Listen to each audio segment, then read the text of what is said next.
The storm that had cracked open the sky on the night of the HOA raid had barely passed when Marcus Daniels found himself staring at the horizon with the kind of restless clarity only a seasoned agent knew, because although the suburban streets were now free of Harold Givens and his corrupt council, Marcus could not shake the sense that the battle he had just won was only a prologue to a much larger war, one orchestrated not by power-hungry residents, but by the elusive figure known only as the broker, a tycoon who had perfected the art of disappearing behind shell companies, offshore trusts, and front organizations that turned neighborhoods into money-laundering factories. And the deeper Marcus dug, the clearer it became that the HOA syndicate he had just dismantled was but one cog in a massive machine designed to funnel billions through real estate developments that never truly belonged to the people who lived in them, because each deed, each loan, each contract was layered in such a way that the real owner was always invisible. And that owner was the broker, a man whose reputation in law enforcement circles was whispered rather than spoken, because anyone who had gone after him in the past had either lost their career, lost their freedom, or lost their life. Yet Marcus was not the kind of man to be scared into silence, and with every keystroke on his encrypted laptop, every satellite feed he monitored, every voice recording Jason, the whistleblower recruit, had smuggled out, he was piecing together the puzzle that revealed the true monster behind the suburban nightmare. But the first sign that the broker had caught wind of Marcus's hunt came quietly, when an unmarked SUV tailed him for 3 blocks one night before, disappearing into the traffic, and escalated into a chilling warning when his old FBI partner received a package with nothing inside but a chess piece the Black King meant to remind them that the broker always played a step ahead. Yet Marcus thrived under pressure, and rather than back down, he set a trap by staging a fake meeting at a downtown warehouse, where he pretended to exchange documents with a federal informant, and sure enough, snipers attempted to intervene, only to find themselves cornered by a SWAT team that Marcus had hidden inside cargo containers, capturing them alive and squeezing them for intel, which revealed that the broker operated not just in real estate but in arms shipments using HOA security firms as cover for transporting weapons. And suddenly Marcus realized he wasn't just cleaning up neighborhoods. He was standing in the way of an international pipeline of corruption that stretched from Caribbean banks to DC lobbyists. So he flew out under diplomatic clearance to meet with high-ranking FBI officials, laying out evidence so damning it forced them to greenlight an operation that would require silence at the top. Because if the broker got even a whisper of what was coming, the operation would collapse, and yet, even as the Bureau approved the strike, Marcus kept one truth close to his chest. He could not trust all of his own, because the broker had moles in government, politicians in his pocket, and agents on his payroll, which meant Marcus had to form a parallel strike team made up of those who owed their loyalty not to badges or paychecks, but to him personally. Veterans he had saved in past operations, allies who had seen him take bullets for them, people who would follow him into fire without question, and with them, he planned what he called Operation Cut Strings. A mission not to arrest the broker, but to sever every single thread of power he controlled. And the first strike came in the form of digital warfare when Marcus's tech analyst triggered a cascade that froze 47 of the broker's accounts simultaneously, while another ally leaked internal HOA documents to media outlets, igniting public outrage that made politicians scramble to distance themselves from the empire they had once silently supported. But the broker did not rise to power by folding under pressure, and his counterattack came fast. First, with coordinated blackouts across 3 neighborhoods Marcus had investigated, plunging hundreds of families into fear as mercenaries in fake police uniforms patrolled streets to project dominance. Then with a direct hit when explosives were set off near Jason's apartment as a warning, forcing Marcus to relocate him to a safe house. And as Marcus stood in that safe house, watching Jason shake with adrenaline, he swore that this war would not end in stalemate. It would end with the broker in chains or in a grave. And that vow propelled him into the climax of the conflict, which began when he discovered that the broker himself would be attending a private gala aboard a luxury yacht disguised as a real estate summit, an event crawling with bodyguards, lobbyists, and international buyers. But to Marcus, it was the perfect hunting ground, So under a storm-darkened night, he infiltrated the yacht with his team, moving through corridors laced with marble and gold. Until at last, he came face to face with the man who had haunted the edges of every file. Every transaction, every threat the broker, tall, immaculately dressed, eyes cold as a shark's, greeting Marcus. Not with fear but with a smirk, saying, "You've burned my houses, Agent Daniels. But you'll never burn the foundation," to which Marcus replied. Foundations can be pulled out from under you. Before the room erupted in violence. Guards surging forward, Marcus's team countering in a flurry of silence shots and hand-to-hand combat, glass shattering as the yacht pitched under sudden chaos. And in the end, it came down to Marcus and the broker struggling in the captain's quarters. Marcus finally driving the man into the floor with a bone-cracking blow before slapping federal restraints on him. At the sight of the broker dragged out in cuffs onto the deck as helicopters descended became the image that defined not just justice, but retribution for every family crushed under the weight of his empire. Yet as Marcus stood there with rain soaking his face, he knew it was not merely an arrested, was a message. That no matter how deep corruption burrowed, there would always be someone willing to drag it into the light, and though the neighborhood would one day return to its quiet routines of lawns and barbecues, they would never forget the night their fate changed, not because of an HOA president or fake police, but because one man who was underestimated turned out to be the most feared agent they could never have imagined. The HOA boardroom, once merely a chamber of suburban politics, filled with debates about lawn heights and mailbox colors, now transformed into a war room of chaos, as news of what had transpired spread through the community like wildfire. Because what had once been whispers about unfair fines and manipulative leadership had evolved into a nightmare where fake police forces, extortion, and violence had come to light. Standing in the center of that maelstrom was Marcus Daniels, the man they had tried to humiliate. The man they thought they could overpower, but the man who in reality was one of the FBI's most feared field agents. A man trained to infiltrate international cartels and dismantle criminal syndicates without ever leaving a trace. And now that very skill set was turned loose on the same suburban empire that had attempted to shatter his dignity. For Section 4 began with Marcus deciding enough was enough. No more defense. No more waiting for HOA cronies to strike.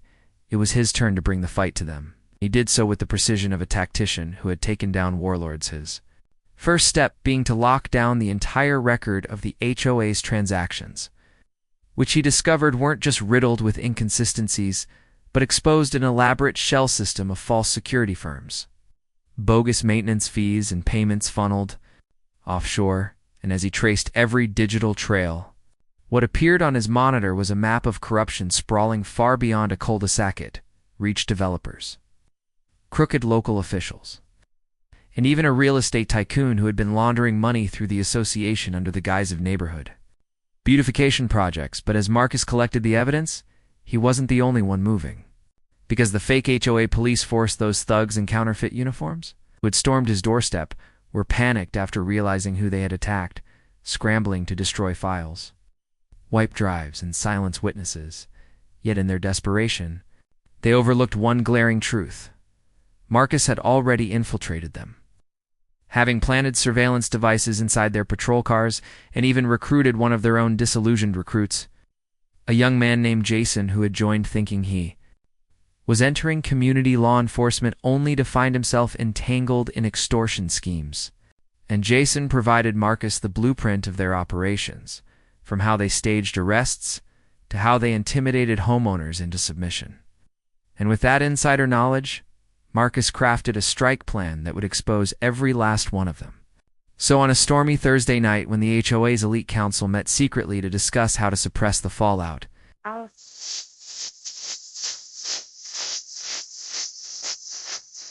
Marcus arrived not alone, but flanked by real federal agents. Men and women in tactical gear who had worked alongside him on cartel takedowns. And as thunder rolled outside, the heavy boots of true law enforcement echoed through the hallways of the HOA building, sending shockwaves through the room of smug board members who suddenly realized the balance of power had inverted entirely. But Marcus didn't simply order mass arrests. Instead, he orchestrated the moment with chilling precision, allowing each corrupt member to confront the reality of their downfall one by one. Starting with President Harold Givens, the arrogant man who had signed off on the deployment of fake police, a man who always carried himself like an untouchable king of suburbia, now trembling as agents placed a folder of incriminating documents in front of him, detailing his offshore accounts, forged permits, and bribery records, and as his face drained of color, Marcus leaned in and said, "You thought you ran this neighborhood? But you've been running nothing but a criminal racketeer tonight." It all ends, and that moment was seared into the memory of every resident who later watched the footage because, yes, the takedown was live-streamed, the agents having strategically fed the feed to the community portal so that every single homeowner watching from their laptops and phones could see the truth unveiled in real time. And the spectacle shattered years of fear because neighbors who had once cowered under HOA threats now cheered as the board members were cuffed. Their designer suits wrinkled, their smug expressions replaced by horror, yet even in that triumphant moment, Marcus knew the real enemy was still out there, the real estate tycoon pulling the strings behind the scenes. It's a man known only by the alias the broker, whose identity was carefully veiled under layers of shell companies. And Marcus understood Section 5 of this saga would not be a celebration, but a showdown against a far more dangerous opponent. One who operated not with fake uniforms, but with billions in influence, political reach, and the ruthlessness of a man who could make entire neighborhoods vanish from maps.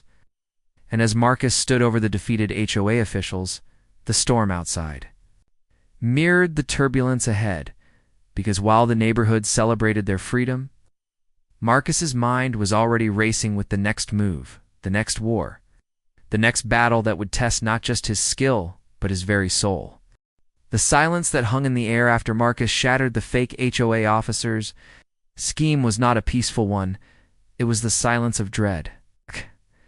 The silence that falls when everyone realizes something larger, darker, and far more dangerous is at play. And though the crowd of neighbors who had witnessed the botched arrest attempt dispersed with whispers and hurried steps, their eyes lingered on Marcus in awe and in fear, because they knew now he was not the man they had thought. Not just the quiet black man living in the brick colonial at the corner, tending his garden and waving politely at passers-by, but someone with history, power, and connections far above their understanding. And as Marcus stepped inside his home, shutting the door behind him with calm precision, he leaned against it for just a moment, his mind already racing 3 steps ahead, because everything about that night, the forged badges, the fake cruiser, the nervous way one of the men's hands had twitched toward a concealed weapon reeked of something organized, something meant to intimidate, silence, or worse. And Marcus had lived too long in the shadows of operations, dismantling cartels and infiltrating terrorist networks not to recognize the pattern. Someone was testing him, probing to see how far they could push before he pushed back. But what chilled him most was not that they had come at all, it was that they had come here, to his neighborhood, to his front yard. In full view of families, children, and parents, grilling on porches, as if daring him to react, daring him to reveal who he truly was, and Marcus knew then that this wasn't an accident, it was bait. He moved through his house like a soldier in hostile territory, checking windows, securing locks, his sharp gaze noting every shadow on the street outside, till he found himself in his study, where a small black safe was tucked behind, framed. Photographs of his late wife and the medals he had never bothered to display. He entered the code, opened it, and removed a secure phone, one not registered to any network, and connected only to encrypted channels used by certain divisions of the Bureau. His fingers hovered above the keypad as he debated what to say, because if he called, if he pulled that trigger, there would be no turning back. Whole task forces could descend, and his quiet cover life here would evaporate in an instant, replaced by flashing lights, questions, and the kind of attention he had avoided for years. Instead, Marcus scrolled to a number stored under a codename, tapped it, and after 2 rings, a deep voice answered with nothing but, "You've been compromised." Marcus inhaled slowly, closing his eyes as memories of past operations flickered. Behind them burned houses, silenced witnesses, lies buried under official reports, and replied, "They came tonight." HOA uniforms, fake cops. Someone's funneling resources into this community, and I need to know who. The line went silent for a long moment before the voice said, "You're not supposed to be active. You're retired." Marcus clenched his jaw, replying in a low growl, "They don't care if I'm retired. They came for me in my own yard, and they made a mistake." A rustle of papers could be heard before the voice spoke again, this time sharper, colder. "Stay put. Don't engage until we confirm. If this is who I think it is, you're not dealing with a rogue HOA president anymore. You're dealing with something federal." Marcus ended the call, but he already knew staying put wasn't an option his. Instincts told him that if he waited, the next knock on his door wouldn't be fake cops. It would be real bullets. He sat in the dim glow of the study lamp, silence pressing against him until the sound of tires crunching gravel outside snapped his attention to the window, where a black SUV idled at the curb. His heart rate didn't spike years of discipline. Kept his movements measured as he reached under the desk, withdrew a small handgun, and positioned himself near the door. The SUV's engine cut, and for a moment there was nothing. Then the doors opened, 2 men in suits stepping out, not HOA uniforms this time, not cheap knockoffs, but clean, pressed dark suits that screamed federal. But Marcus saw what others wouldn't, the way their eyes darted too quickly, the two perfect earpieces, the way one carried himself like a hired thug rather than a trained agent. They weren't bureau, they weren't government, they were pretending again. And that realization boiled Marcus's calm into a razor-sharp edge of fury. Because whoever was behind this wasn't just trying to scare him, they were mocking the very authority he had once embodied. Weaponizing fake versions of the law to corner him in his own sanctuary, he opened his front door before they could knock, stepping out with his gun lowered but visible. His voice carrying a calm that masked the storm beneath. "If you've come to finish what the last group started, I suggest you think twice." The men froze, exchanged glances, and one smirked. "We don't need to finish anything. You're already finished." The words were meant to rattle him, but Marcus only tilted his head, replying, "Funny, that's what they all said." None of them walked away. The smirk faltered, and before they could reach for the weapons Marcus knew were tucked under their jackets. Headlights flared behind them, another vehicle roaring down the street, this time a real black Suburban with plates. Marcus recognized instantly. Federal issue. The imposters stiffened, cursed under their breath, and bolted back into their SUV, peeling away into the night as the legitimate vehicle screeched to a halt. Marcus lowered his weapon slightly as the door opened, and a woman in a tailored suit stepped out, her badge already raised. "Director Ellis sent me," she said, her eyes locking on his with unshakable intensity. "You're not safe here anymore," Marcus exhaled, his jaw tightening, because he knew then that everything he had buried, every identity he had shed, was clawing its way back to the surface, and this quiet neighborhood war with fake HOA police was only the first skirmish of something much larger, something that would drag every single resident into a battle they never could have imagined. A battle Marcus had fought all his life, but had sworn never to bring home, and yet here. It was waiting on his front lawn, daring him to pick up the fight again. Marcus held the two imposters pinned against the concrete of his driveway, the cold night air carrying the faint metallic temps of blood from where one man's lip had split against the gravel. And though their uniforms looked official under the weak suburban lamplight, Marcus knew instantly that every detail was wrong, the stitching on the patches, the cheap grade of the belt holsters, even the faint smell of knockoff cologne attempting to mimic professionalism. These weren't officers of the law. They were hired muscle, clumsy enough to believe a laminated badge and dark sunglasses at night would pass as authority. But beneath Marcus's knee, the imposter's pulse hammered with the rhythm of fear. Because somewhere in that adrenaline-soaked brain, the man was realizing just who he had provoked. And yet Marcus kept his calm, kept his breathing steady, his mind working like the tactical computer it had become over decades of undercover assignments in cartel territories, black site interrogations, counterintelligence missions, each lesson teaching him that threats only grew more dangerous when underestimated. So he didn't dismiss these fakes as amateurs, not yet, for if they were bold enough to storm into his home under the false banner of an HOA police division, Then someone with resources and arrogance had sent them, and Marcus needed to know. Who? Neighbors began spilling out onto porches, cell phones raised, a mix of horror and thrill running through the crowd, their whispers rippling through the cul-de-sac like wildfire. HOA police. Is that even a thing? Why is Marcus fighting them like he knows exactly what he's doing? And still no one dared step closer. Because in Marcus's every move, there was the unmistakable fluidity of a man who had spent his entire life surviving situations 10 times deadlier than this. And the imposters could feel it too, their initial bravado crumbling into silence. Their eyes darting toward the dark end of the street where headlights suddenly appeared, slow, deliberate, almost predatory in their approach. A black van rolling forward without plates, its windows tinted so deeply it seemed to swallow the reflection of the streetlights. And Marcus felt the shift instantly. This wasn't backup. This was escalation. With a swift motion, he yanked the first fake officer upright, twisted his arm behind his back, and shoved him toward the approaching van. Using the man's body as both shield and message, his voice steady and low as he hissed, "Tell me who sent you, or you won't make it out of this street alive." But the man just stammered incoherently, eyes wild, sweat pouring down his forehead, till finally blurting out, "It's the HOA president. She said you'd fold if we made it official. Said no one stands against her rules. Said we had to scare you before." But the rest was cut off as the van door slid open and a figure stepped out. It's tall, slim, wearing a tailored suit that caught the moonlight like a blade, her heels clicking against the pavement with an authority that silenced even the murmurs of the watching crowd. And Marcus recognized her immediately. Valerie Crane, the HOA president, notorious for her ruthless grip on the community. A woman who treated every homeowner like a subject under her dominion.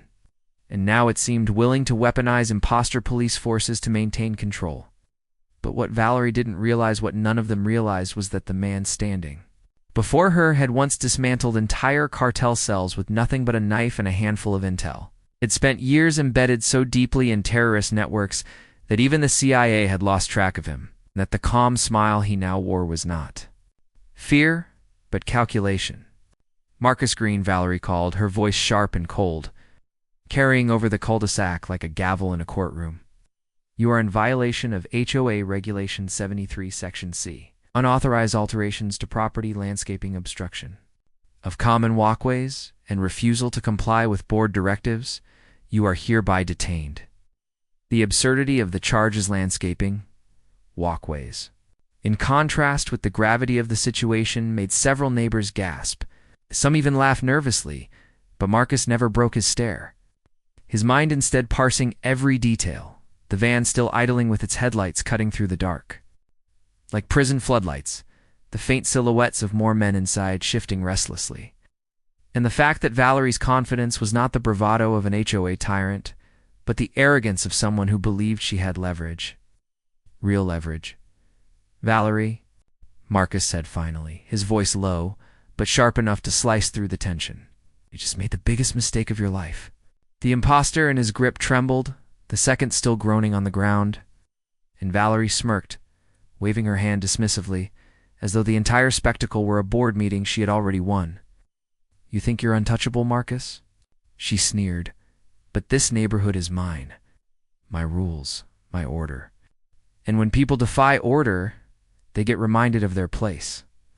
At that, the van doors opened wider, revealing 4 more uniformed figures, better equipped, heavier gear, even carrying tactical batons that glistened under the headlights.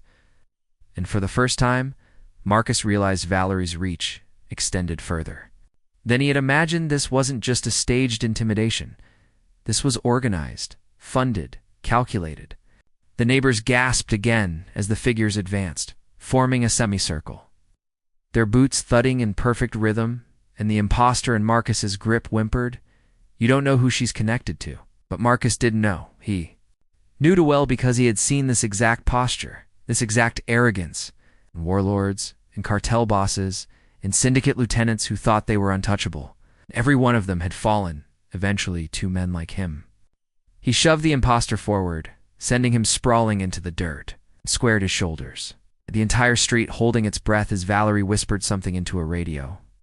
And the van's headlights cut off. plunging the cul-de-sac into near darkness, except for the pale glow of the street lamps and the cold shine of Marcus's eyes.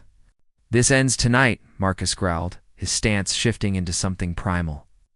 Something lethal, and the crowd knew, instinctively, that they were about to witness something no HOA rulebook could ever cover, because Marcus Green, the man they had thought was just another quiet neighbor, was about to unleash the part of himself that the FBI still whispered about in fear.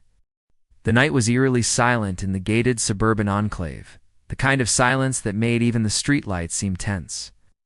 As the black SUV screeched to a stop in front of Marcus Green's house, a man known in whispers across multiple federal agencies as the deadliest FBI operative alive, though none of his neighbors had the slightest clue.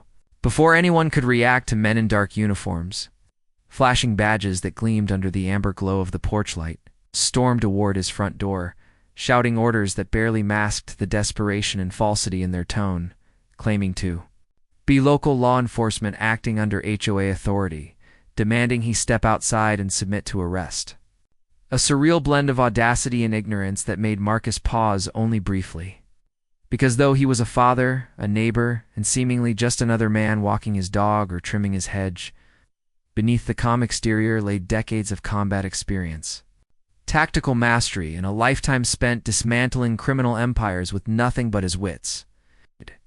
And as the first faux officer slammed his badge against Marcus's chest while barking, "You're under arrest for violating HOA property regulations?" Marcus's eyes narrowed, calculating every movement, every possible outcome, every angle of attack in a fraction of a second, as the other imposter fumbled with what looked like handcuffs but was obviously a cheap imitation. All the while the neighborhood's windows flickered with anxious faces peeking through blinds and curtains, some whispering prayers, others trying to comprehend the audacity of men who thought they could intimidate a living legend with fake authority, not realizing that any wrong move could trigger a response so immediate and overwhelming that it would leave permanent scars on both them and anyone who had dared to watch silently. And in that moment, Marcus raised his hand in a calm, almost casual gesture that belied the storm inside, his voice cutting through the tension like a blade as he said, "Step back, now, or you're going to regret it." And as the first imposter hesitated, confused and scared, the second tried to flank him, only to find the door swinging open with the precision of a trained operative, revealing Marcus's towering presence, muscles tensed, senses alert, every detail of the night cataloged, in his mind like a surveillance operation. And then, with emotion so fast it seemed unreal, he disarmed the first fake officer, twisting the imitation handcuffs into useless metal scraps while simultaneously pinning the second to the ground, the gravel crunching beneath their feet and the faint echo of sirens in the distance from actual patrols who were, thankfully, still far enough away not to intervene too soon. And as Marcus's eyes scanned the terrified neighbors and the two would-be enforcers, who now understood that they had just attempted to challenge a man whose skill set was unmatched, his calm, deadly smile emerged, a smile that promised that justice, the kind that came from experience, training, and an unshakable moral code, would be served in ways none of them could anticipate, because tonight the neighborhood would learn the hard way that authority could be faked. Intimidation could be attempted, but power, true power, lived in those who had earned it through blood, sweat, and decades of silent vigilance.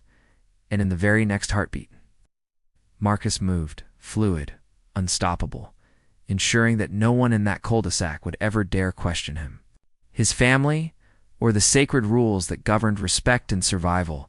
And just as the night seemed to hold its breath, the first crackle of a hidden radio revealed that backup or perhaps a trap was inbound, and the tension ratcheted higher, because every move, every glance, every calculated step could mean the difference between humiliation and a lesson so unforgettable that the HOA would never, ever attempt to use fear as a weapon in his presence again.